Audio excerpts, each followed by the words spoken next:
Still from the AFA Today studios. Kevin McCullough saying thank you to the few dozen of you that have called in the last few minutes to help with the Shoebox campaign today. Again, that number, 877-616-2396, 877-616-2396. The goal of 500 shoeboxes in one day is what we are under here at AFA Today, and it's easy. Go on AFR.net, pack a box for yourself, or call, and the AFR staff will do that for you this coming Thursday. 877-616-2396, 877-616-2396. It is our response to the greed and the selfishness of Cyber Monday. We are instead giving to others, making this a very generous day, and that's a good thing. All right, we've been talking about the issue with the president and his desire to visit Tehran. Now, some people say, Gav, you don't know if he desires to visit. Well, we don't. So let me give you the facts. A Kuwaiti news agency, on the source of a U.S. diplomat, says President Obama wants to visit Tehran. He wants to go. He wants to have a moment where he bows before the Khomeini and others that are there at some point, because that's what he likes to do. He likes to go to other places and bow to them. He wants to have a chance to dip his head and to bow to them as well. So he can go and do that. Now, when this report came out, the president's White House, because it was on Drudge, the president's White House immediately came back and said, no, that's not true. He has no plans to go to Iran. No plans to go. No official plans have been put in place for him to go. But see, I'm smarter than I used to be as a journalist there, Mr. White House, because I used to be fooled by your shell game. That's the word I'm coming up with. I used to be more deceived by them. The Kuwaiti news article didn't say that you had official plans. In fact, they went out of their way to say that there were no official plans on the books, because you know what official plans mean. Official plans mean they have an itinerary and everything's been scheduled and so forth. Back channel discussions go on all the time. So a U.S. diplomat saying, yeah, the president would really like to come and make a historic visit to Iran.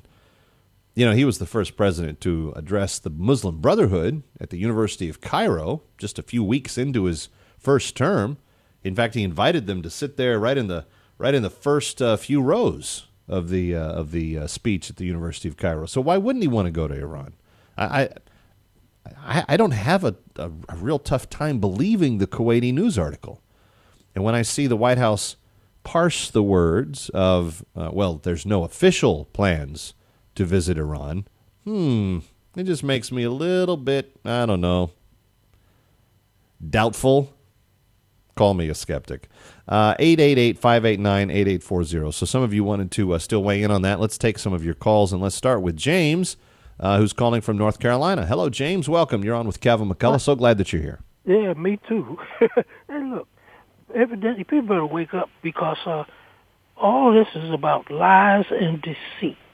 They're twisting it, trying to make it like it's true or not true. Look, you mix a little bit of lie with part truth, it's a 100% lie. The Bible says a little leaven leavens the whole lump. And we've been conned and jibed for too long. Look, the one thing people don't recognize is that every time they give money to these people who are supposed to be our enemies, that's aiding and abetting the enemy. They're aiding and abetting the enemies of Israel. I kind of agree with you, James. I that's why when we were giving money to the Syrian rebels, I was like, I don't think this is such a good deal. And there's some question as to whether or not we gave money to the Libyan rebels that killed our ambassador. What is that? What does that become? We send the ambassador to the consulate, and then we pay the guys that kill him? I don't know. It seems very, very wrong to me, but that's just me. We still don't even know where the president was that night, September 11th, 2012. He's never been forced to answer that question. It'd be nice if he did at some point. George in Missouri, you're next. Thanks for being patient and for joining us. Hi, you're on with Kevin McCullough. George, are you there? Yeah. Thank you for what you're doing, Kevin. Thank you. I just wanted to ask, has this president and his administration ever done anything good while he's been in there? And my second question is, then, when these Iranians do get the bomb and he goes over there and bows down and all that stuff, do you think that they're not going to bomb the White House? And what does he give them, a little secret phone call and a handshake? Oh, tell me before you bomb it so I can move out of town. And then the other thing is that the man brought up about the treasonous things. I mean, he's done all these treasonous things the whole time that he's been in. He's been really clear about what he's been doing, and we didn't,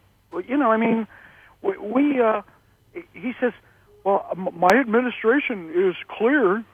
Really? Well, yeah, it is, because he's doing everything you couldn't imagine he's doing.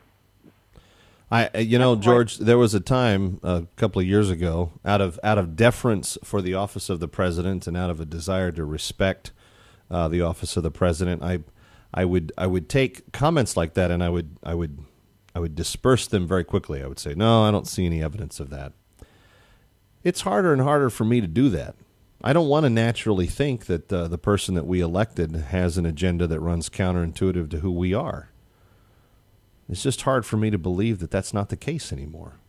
I've spent 6 years trying to be patient and evaluating, the different things that have occurred, and I've tried to see if there was the least little possible way that he wasn't severely anti-American or at least anti-freedom on some level.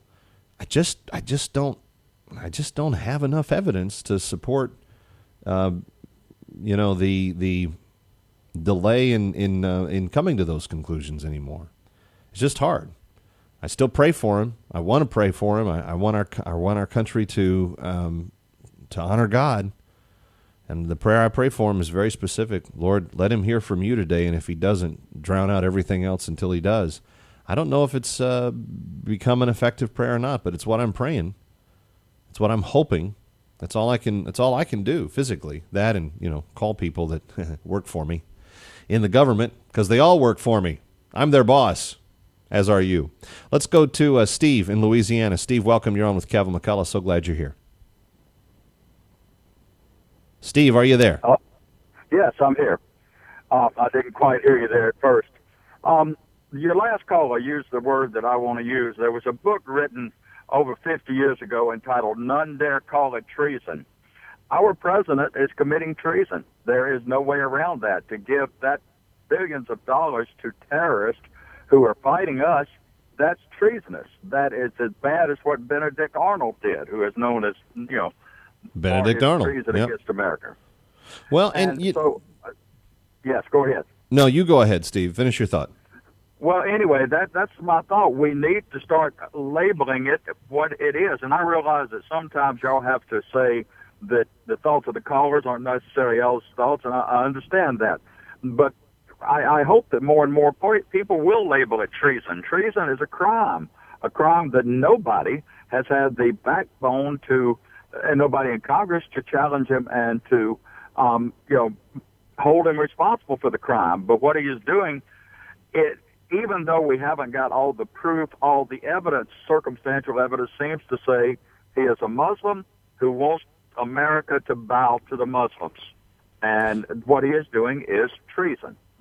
I'll leave it at that. All right, Steve, thank you for the call. Let me just say this in response to that. There is definitely a degree of friendliness, lack of conviction, lack of suspicion, lack of vetting that this president has shown toward the Muslim allies that he has taken under his wing. And he hasn't been particularly friendly to the Muslim allies that President Bush had. He's been friendly to the nations that we were not friendly towards. Thinking, I don't know if it's just a spirit of vanity within himself. He just believes I'm bigger, I'm better, I'm going to be able to communicate my way through this. I have a better way with words and people. I don't know. I don't know what the thought is.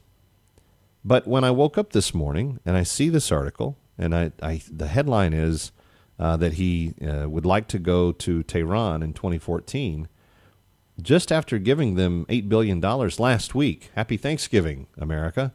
Here's $8 billion, Iran. Knock yourselves out with it. And to say, well, we want some sort of, foreign policy dispute because they're going to agree to be accountable by letting UN weapons inspectors in.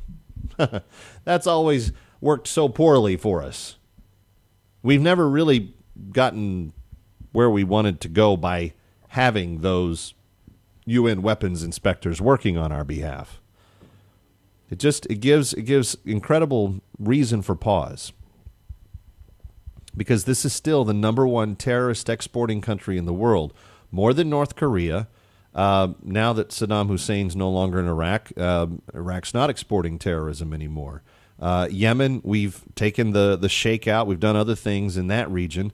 Al-Qaeda of Africa, Al-Qaeda of the Arabian Peninsula, those chapters, they're still operating, but they don't have the formal government backing to bless the terrorism the way Iran does. Iran is the number one terror exporting state on the planet now.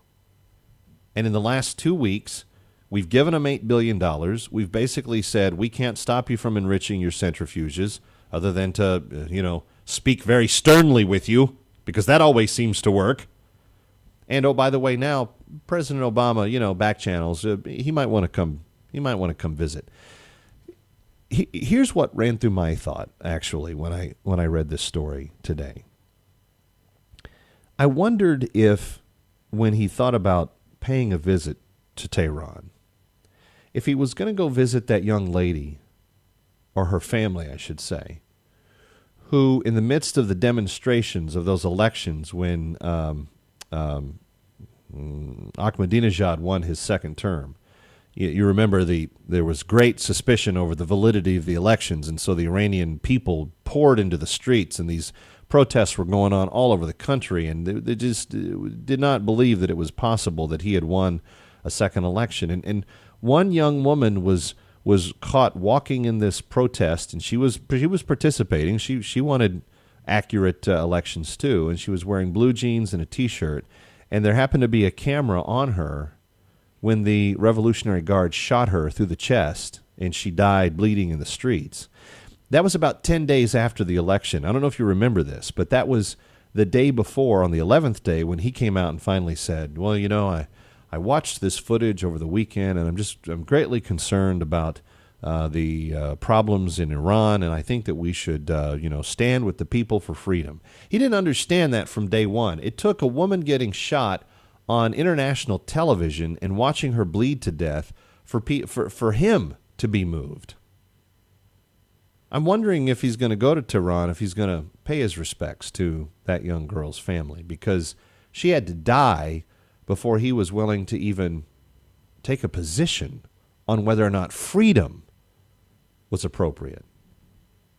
See, I believe that the Iranian people are a lot like the American people. I think they want to be free. I think they want to have the freedom to choose what they believe and how they think and what they study and so forth. I don't think they want to be clustered into a culture that says you must observe fundamentalist Islam only.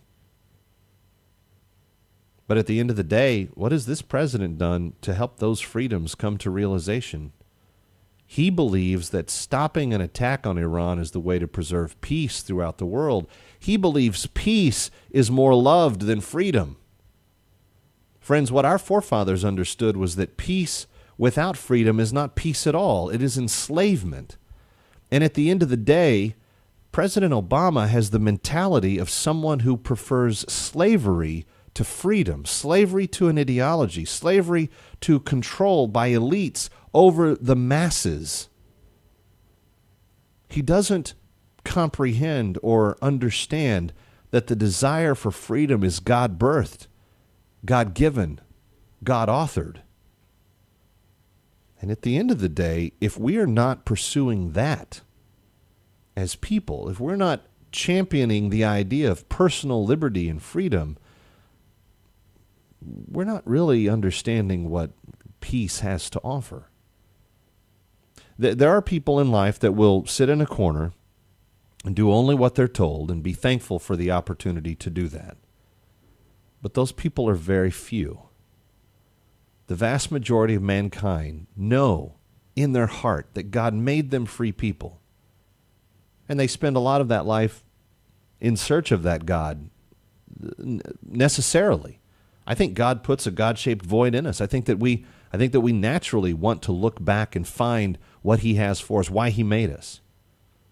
But this is a president that has never championed freedom, has only championed the appearance of non-conflict, the appearance of peace. And even then, it took a woman getting shot on international television before he was moved strong enough to do anything about it. I'm Kevin McCullough. We'll see what happens. We'll see who's right. But if he ends up in Tehran in 2014, don't say we didn't tell you. All right, if you haven't called yet, please call and pack a shoebox, 877-616-2396. 877-616-2396. Our goal, 500 shoeboxes for the day. And I know that the AFR audience will respond. If you'd like to pack the shoebox yourself, afr.net. It's fun and easy to do online. You can do it. It's very simple. You get to see physically what goes into the boxes. afr.net to do that. 877-616-2396. Otherwise, 877-616-2396. And the AFR staff will pack your box this coming Thursday in one big packing party that they've got going on. I'm Kevin McCullough. I'm so honored to have you with us. Thank you for joining us here after the Thanksgiving holiday. And as we get into the Advent season, we will look forward to the return of Christ together through remembering his birth. I'm Kevin McCullough. See you tomorrow here on AFA Today.